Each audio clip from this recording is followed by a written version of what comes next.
Welcome, Gershon, to another episode here with Growth Through Positivity. We're so excited to be at this point already and have you on our show. We got to know each other a little bit offline, and here we are bringing your services and your expertise to all of our followers on LinkedIn. So, Gershon, introduce who you are and what is it that you do.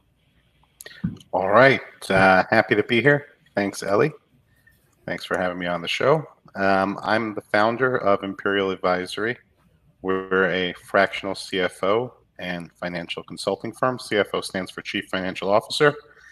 And what we do is we go into businesses that need help on the CFO side. So we sometimes work for CFOs. We're building up that side of the business. And the core of our business is working as a part-time CFO for businesses that don't have one. Very good, very good. So I want to touch on a point in regards to obviously who would be your ideal customer, but I also want to touch on a point in the sense of fractional. When would someone take a fractional, or why would he take someone that's fractional? And maybe we should explain to the audience a little bit of what is a fractional. Sure. So let's start with explaining what fractional is. Fractional is similar to part-time. So you get a fraction of a CFO. You get a CFO, a highly qualified, in our case, highly qualified, experienced CFO who's been a CFO for a long time, and you just get them for part of the time. They're often available. Obviously, they have multiple clients, so they're not necessarily available every minute of every day, but they're available throughout the week. Even if you only generally work with them on Mondays, they'll typically be available throughout the week. And you have a CFO, you're just the size business which doesn't necessarily need that as a full-time role. And so you get to take advantage of high level of expertise for much lower cost. Good. So I think you cut out a little bit over there. So I'm just going to repeat what he said. A fractional is not that you're getting lesser of a quality, but it's just that you don't need the full time. So instead of being 40 plus hours a week, you're running a smaller operation or a smaller project, and you want someone to step in and guide you and help you specific to this person's expertise. That's what Gershon is able to offer. So Gershon, I know that you have two parts of it in the sense of the fractional CFO and some other roles where you come in regards to financial budgeting or forecasting and projections. Let's touch on that a little bit in regards to when would someone want to use those services and how important are those services? Sure. So in a very large company, you'll have a CFO. The Chief Financial Officer role will be a full-time role, but that role will typically be managing multiple departments, multiple department heads. So there's accounting, which deals with a lot of making sure you have the data, making sure it's accurate. There's treasury. It's a whole function that deals with cash management, dealing with investors, banks, etc. And you'll often have an FP&A department, financial planning and analysis department, which really ties finance, accounting, even operations, ties it all together into meaningful analysis, planning, etc. And when you get to companies that are a little bit smaller, let's say a $50 million company, might have a full-time CFO, but might have nobody working for them doing financial planning and analysis. That's where our financial planning and analysis offering comes in. Even if there is a full-time CFO, often they'll benefit from speaking with us and hiring us to help, whether it's with building the function for them, for a growing company that wants to have the function, or just doing it for them on a part-time basis. Maybe it's not a full-time role, it's something that they need. That's where our financial planning and analysis offering can come in and help. Excellent. And I just want to share here with our audience, many of you know already, a new career that I've joined as an EOS implementer. So I get to actually talk about this planning and all of these needs with CFOs or sometimes the visionary in regards to when it comes to clarifying their vision. They have this great idea of doing something or getting somewhere. And this planning and forecasting is such an important piece of getting clarity to really understand what is it that I'm going to need in order to achieve that? And that's where it comes in. Uh, when I see in my companies that I'm working with and so many people that I talk to. So that's excellent. Very, very important for people to realize the role aspect within the function of the CFO. You may have a great CFO, but he's overwhelmed with the day to day. When it comes to budgeting, forecasting, and the analysis stuff, that's where they can reach out to you. So tell me something that the audience would be wowed in the sense that you have overcome in the growth of your company. I know that you had a past career, you went on your own. Tell me a little bit of how that happened. I believe that you're a team of 6 or 8 right now, and you have a partner involved. Tell us how that came about a little bit in the sense of the growth. Um, okay. I mean, I used to work in the bond business. I was both an investment banker and I worked at a couple of issuers. And I used to get consulting work on the side. And at a certain point, it was clear that my job wasn't going to work out.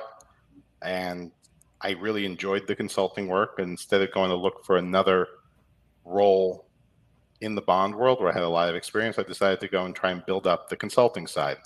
Initially, it was working with family friends, friends from yeshiva, people who had businesses that needed help. And what I really enjoyed about working with these closely held businesses, rather than, let's say, $1 billion bond deals, was that there was nobody else helping them. Like they were paying me out of their next family vacation because they saw that what I was doing was making a big difference in their business, and I saw it. Anyway, I really enjoyed it, and I decided I wanted to build it up. So with my wife's blessing, I decided to start marketing and You took the leap, as they call it. took the leap. Instead of going and looking for another corporate job, with a clear, defined path. Eventually, I met pretty quickly, actually. I met a fellow who became my partner, and he was a retired CFO. He was around 60 years old and a little Repeat bit that. bored, Repeat that. You and he cut out wanted to. again. Gershon, you cut out. I Repeat. How many years eventually. were you in business when you took on that partner? So I met my partner a few months after starting, and he became a partner probably a year and a half or 2 years in. We worked together a little bit first, then he's no longer here, but I have a new partner, and we're still friends with the old partner, and we ultimately built up. And now we've got 6 CFOs, one high level FP&A person who's actually my other partner, building up the other side of the business. Very nice, very nice. So tell us a little bit of where you see your practice in 3 years. What's your piece of your vision in 3 years from today? In 3 years from today, I see us as having a much larger team working not just with CFOs, not just with CEOs, but also with a lot of CFOs. I see that side of the business growing. And also, I see us being a platform where CFOs who want to build out their business can join us. Whereas right now we have CFOs and we bring a lot of the business to our CFOs. The firm brings a lot of business. I think in order to grow, we're going to have to get other CFOs who have books of business or who are looking to grow their own book and have the means and the method, but want to join a team. I think that's going to be a big part of our growth going forward. Can I ask you to touch a little bit on the culture in regards to what is it or who is it that you're looking for? Who would be that perfect candidate in regards to culture, not skill? Sure. The culture is really a few things. It's help first. We we like helping people. We like helping our clients. We help our clients with all sorts of things. We're not going to be their head of sales, but if they need a head of sales, we want to be the ones they call and ask for that introduction. And I do a lot of networking. We have other people on the team who do networking, and we want to be able to bring all sorts of resources to our clients, personal, business, whatever they need. So we really try to help our clients a lot. It's more than just finance, even though that's our main. Well, that's why they hire us, but that's not all they get. Two, not necessarily in this order. Honesty. People who are honest, say the truth. It's important for us. It's important for our clients. It's not always comfortable to hear the truth, but if people won't tell you the truth, how are you supposed to improve? And another thing that we have in our company that's very important is we respect people's lives. We want our clients to have lives. We want our teammates to have lives. Um, Work has to get done, and sometimes there's deadlines. And I'm not saying no one ever works late, but I certainly do and have. But I don't advertise it. I send out my emails 8 a.m. the next morning. I tell Google send out because I don't want, if I'm working at night, that happens to be what has to happen today. But I don't want the pressure to be on other people, and we try to spread that. We want people to enjoy life, enjoy their family, enjoy all the other things there are. It's not just about business. Excellent, excellent. So Gershon just touched on three of their core values, which is their culture. And if you find yourself to be the right fit, reach out to him if you're in the CFO or looking to become a fractional and joining his network, number one. Number two, I can vouch for Gershon that he has that help first because we met on LinkedIn and then we mutually understood that my services, your services could benefit each other's clients or people down the road. Little did I know that I'm going to launch this type of podcast, but that's where I got to see that help first culture and core value of yours. So definitely something that I can recognize and others should recognize as well. So here we are at the end of the podcast. Quick three questions. What was the best book you read? Chris Voss, Never Split the Difference, is a really great book that I enjoy, and I go back to it, and stories are great. I listen to his podcasts as well.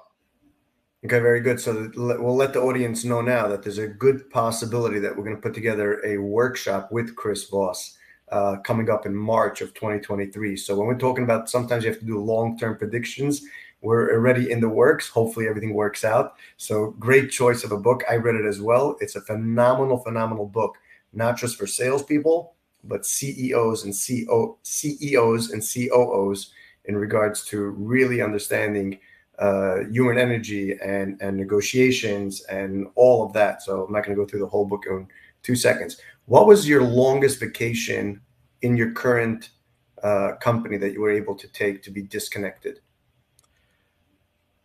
So about a year ago, I went on a family trip with my wife's family. We went away for about 2 weeks. I did take my laptop with me, and I had a couple of meetings, but I was not working most of the time. I wasn't working. If I needed to take care of something, I would, but I would say that was a success. We're not all the way there yet, but the fact that the business ran, work happened, sales calls, all sorts of stuff. I think that was a very good thing. I'm very happy about that.